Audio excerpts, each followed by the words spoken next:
In this video, I'm gonna teach you how to use custom brushes in Clip Studio Paint. It's a very easy process, so make sure to follow along. In this video, I'm gonna give you a quick overview on all of the ways in which you will be able to add custom brushes to Clip Studio Paint. The very first thing that you should do is to make sure that you have access to the Sub Tool window. So if needed, click on Window and you will be able to enable the Sub Tool menu.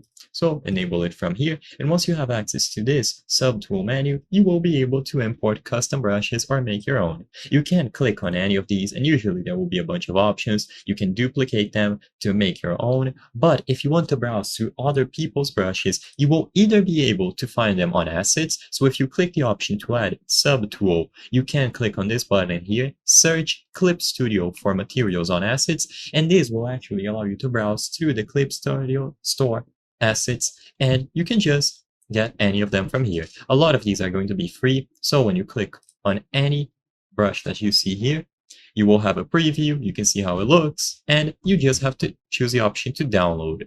Once you click download, it is going to go through, and you can find it under downloaded material. Then just click it from here and then add palette, and it is going to appear under the subtools.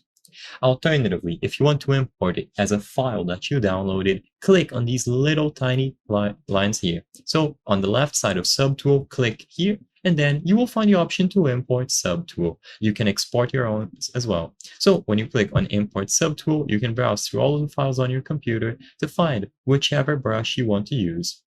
And once you select the brush from this window, it is going to be added into Clip Studio Paint. Now, sadly, I don't have any brushes that I want to import, but it's as simple as choosing the import option and then loading up the file.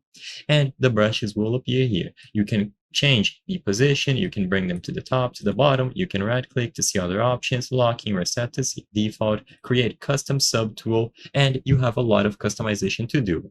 I hope I was able to help you on how to use custom brushes in Clip Studio Paint. If this video helped you, please be sure to leave a like and subscribe for more very easy tips. Thank you for watching.